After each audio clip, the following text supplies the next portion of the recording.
কিছু পাবেন না, বুঝছেন? বাইকে দিয়ে আসি। ম্যাডাম, এই সমস্ত বুড়ো মাল দিয়ে কি মার্কেট পাওয়া যাবে? কচি তোমার বলে আর বুঝি না দাদু, আপনার এই বয়সে আপনার নাতির বয়সে মাইলে ঘুরতে হইবে কে? পরিচিত না চিনি না। মারলে ঘুরতে কি বললি? কত বড় সাহস! আপনি কেন এটা করলেন? আপনি কে বলছেন এটা করতে? আমার মায়ের যারা বলবো আমি চুপচাপ থাকবো? চলেন আপনি। হাজির কোথাকার। আমি দারোয়ানকে বলে যাচ্ছি আপনার জন্য লাঞ্চ দিয়ে যাবে। মানে বাইরের খাবারটা আমরা কিছু খাই না। বাইরের খাবার দাবার খাবেন না, তাহলে কি খাবেন? কেন তুমি রান্না করো নাই? আমি রান্না করতে পারি না, আমার অফিসে। তো বড় মাইয়া তুমি রান্না করো নাই? আরে আপনার কি সমস্যা? আমি নিজের রান্না নিজেই করে নিচ্ছি, ব্যাস লাগবে না। আপনার রান্না করতে হবে না। রান্না করতে কথা বলো না। রান্নাঘর ওইদিকে, কিন্তু আপনি রান্না ঠিক করার আছে, কোনো দেখে দরকার আমি- নেই। আচ্ছা আমি যাচ্ছি, কিন্তু আপনি বাসা থেকে বেরোবেন না। সবুজ, আমি একটু অফিসে যাচ্ছি, তুমি একটু খেয়াল রাখো। হ্যাঁ, কেন, কোনো কিছু হয়েছে আপা? বাসায় একজন গেস্ট আছে তো, ওনাকে তুমি বাইরে যেতে দিও না, ঠিক আছে? যদি বেশি জোরাজুরি করে বাইরে যাওয়ার জন্য আমাকে একটা ফোন দিবা। আচ্ছা ঠিক আছে আপা, আসেন।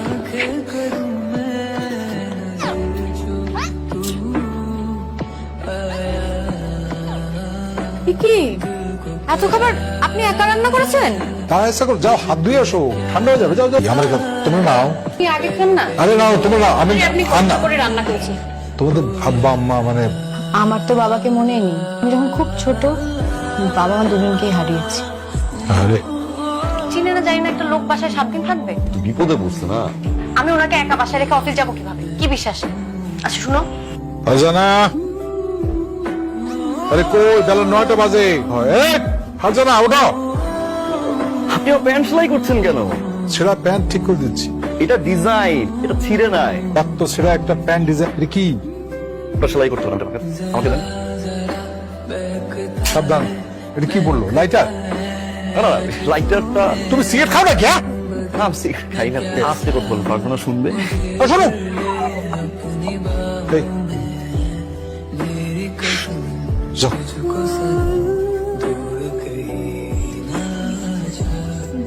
ওরে দোকানটা পুড়ে দিচ্ছে তবে।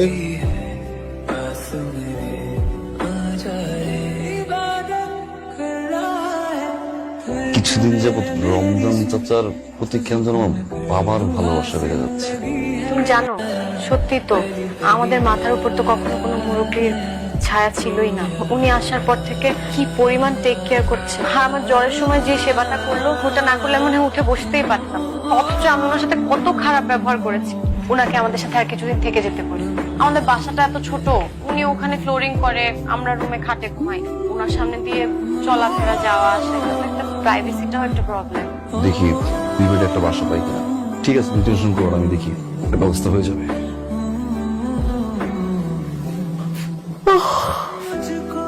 চাচা, চাচা তো নাই। নাই মানে? এটা কি চিঠি। চিঠি? আমাকে দেখতে না পেয়ে যখন এই চিঠিটা পাবে, আমি তখন আমার বাড়ির উদ্দেশ্যে তোমাদের কথাই ভাবছি। নিজেও বুঝিনি কখন তোমরা আমার সন্তানই হয়ে গেছো। তোমরা যেমন বাবার ছায়া থেকে বঞ্চিত, আমিও তেমনি সন্তানকে কাছে না পাওয়া এক বাবা। কিন্তু আমি বুঝতে পারিনি বাবার সামনে মেয়ের প্রাইভেসিতে ঝামেলা হয়, বিদায় দিতে নিতে কষ্ট হবে, তাই পালিয়ে এলাম। এতে তোমার বাবার মতন কেউ না বলে চলে গেল।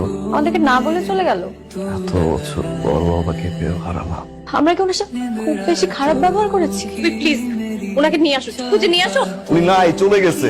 সত্যি উনি আসার পর আমি বুঝতে পেরেছি বাবার স্নেহ কি। ওনাকে নিয়ে আসো। কে তো